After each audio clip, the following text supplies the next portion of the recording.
नमस्कार मंडळी, मराठी विद्यार्थ्यांसाठी आता UPSC करूया सोपी। तर मंडळी, आज आपल्याला अभ्यास करायचा आहे समाजशास्त्राच्या व्याख्या व समाजशास्त्राचा अर्थ या टॉपिकचा, definition and meaning of sociology. मंडळी, समाजशास्त्राचा अर्थ दोन प्रकारे जाणून घेता येतो। ते कोणते? तर मित्रांनो, उत्पत्तीच्या माध्यमातून आणि व्याख्यांच्या माध्यमातून। उत्पत्तीच्या माध्यमातून आणि व्याख्यांच्या माध्यमातून। तर सर्वप्रथम मित्रांनो, आपण उत्पत्तीच्या माध्यमातून समाजशास्त्राचा अर्थ समजून घेऊया। मित्रांनो, समाजशास्त्र हा जो मराठी शब्द आहे हा इंग्रजी शब्द सोशियोलॉजी या शब्दाचे भाषांतर आहे। आणि इंग्रजी शब्द सोशियोलॉजी हा शब्द दोन भाषांच्या मिश्रणाने बनलेला आहे। लॅटिन भाषेतील सोशियस आणि ग्रीक भाषेतील लोगोस। मित्रांनो, नेहमी लक्षात ठेवा, सोशियोलॉजी हा शब्द दोन भाषांच्या मिश्रणातून बनलेला आहे। त्या आहेत लॅटिन भाषेतील सोशियस आणि ग्रीक भाषेतील लोगोस। मित्रांनो, लॅटिन भाषेतील सोशियस या शब्दाचा अर्थ होतो समाज किंवा सहकार, आणि लोगोस या ग्रीक शब्दाचा अर्थ होतो शास्त्र, म्हणजेच समाजाचे शास्त्र, समाजशास्त्र, सोशियोलॉजी। आता मंडळी, हा जो सोशियोलॉजी शब्द आहे हा 1837 मध्ये फ्रेंच विचारवंत ऑगस्ट कॉम्ट यांनी सर्वप्रथम त्यांच्या कोर्स ऑफ पॉझिटिव्ह फिलॉसॉफी या ग्रंथामध्ये, कोणत्या ग्रंथामध्ये? कोर्स ऑफ पॉझिटिव्ह फिलॉसॉफी या ग्रंथामध्ये सोशियोलॉजी हा शब्द सर्वप्रथम वापरला होता। कोणी? ऑगस्ट कॉम्ट यांनी, जे फ्रेंच विचारवंत आहेत। आणि केव्हा? 1837 मध्ये फ्रेंच विचारवंत ऑगस्ट कॉम्ट यांनी सर्वप्रथम सोशियोलॉजी हा शब्द त्यांच्या कोर्स ऑफ पॉझिटिव्ह फिलॉसॉफी या ग्रंथामध्ये वापरला होता। आता मित्रांनो, लक्षात असू द्या की हे जे फ्रेंच विचारवंत ऑगस्ट कॉम्ट होते यांनी आग्रही प्रतिपादन मांडले होते की ज्या प्रकारे भौतिकशास्त्रात, रसायनशास्त्रात वैज्ञानिक अभ्यास पद्धतीचा, शास्त्रीय अभ्यास पद्धतीचा उपयोग केला जातो, त्याच प्रकारे समाजाचा अभ्यास सुद्धा वैज्ञानिक अभ्यास पद्धतीने, शास्त्रीय अभ्यास पद्धतीने केला जावा।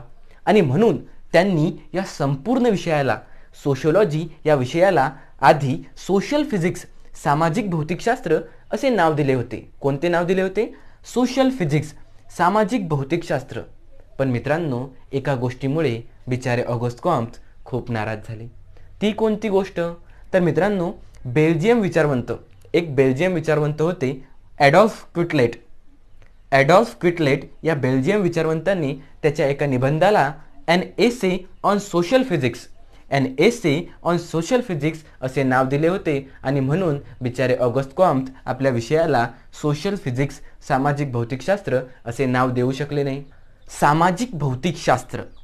सामाजिक भौतिकशास्त्र सोशल फिजिक्स हे नाव देऊ शकले नाही। म्हणून काय झालं मित्रांनो? ऑगस्ट कॉम्ट यांनी आपल्या विषयाला सोशियोलॉजी, समाजशास्त्र हे नाव दिले। मित्रांनो, समाजाचा अभ्यास शास्त्रीय अभ्यास पद्धतीने केला पाहिजे, वैज्ञानिक अभ्यास पद्धतीने केला पाहिजे असे प्रतिपादन मांडल्यामुळे, आणि सोशियोलॉजी, समाजशास्त्र हा शब्द कोर्स ऑफ पॉझिटिव्ह फिलॉसॉफी या ग्रंथामध्ये सर्वप्रथम वापरल्यामुळे ऑगस्ट कॉम्ट यांना समाजशास्त्राचे जनक असे म्हटले जाते। लक्षात ठेवा मित्रांनो, समाजशास्त्राचे जनक कोणाला म्हटले जाते? तर मित्रांनो, ऑगस्ट कॉम्ट या फ्रेंच विचारवंताला समाजशास्त्राचे जनक असे म्हटले जाते। तर मंडळी, शब्दाच्या उत्पत्तीच्या माध्यमातून समाजशास्त्राचा अर्थ बघितल्यानंतर आता आपण व्याख्यांच्या माध्यमातून समाजशास्त्राचा अर्थ बघूया। मित्रांनो, कोणत्याही विषयाच्या अभ्यासाची सुरुवात ही त्या विषयाच्या व्याख्येने होत असते।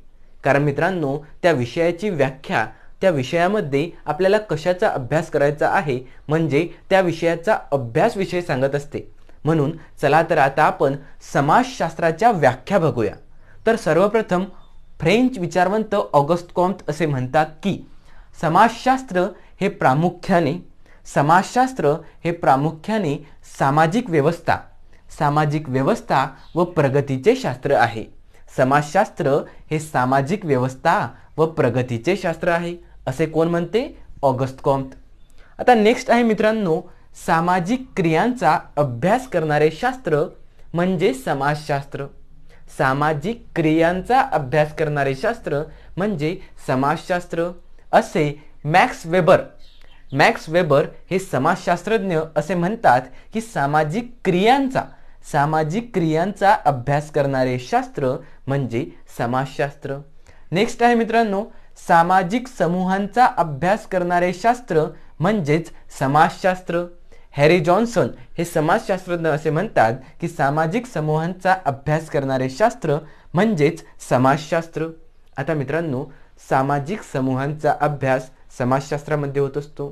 त्यामध्ये प्राथमिक समूह, त्यानंतर द्वितीयक समूह, संदर्भ समूह इत्यादी समूहांचा अभ्यास आपल्याला समाजशास्त्रामध्ये करावा लागतो. तो आपण पुढील व्हिडिओमध्ये करणारच आहे, पण आता आपण व्याख्या बघून घेऊया. आता नेक्स्ट आहे मित्रांनो, सामाजिक तथ्यांचा अभ्यास करणारे शास्त्र म्हणजे समाजशास्त्र असे एमिल डर्खिम म्हणतात.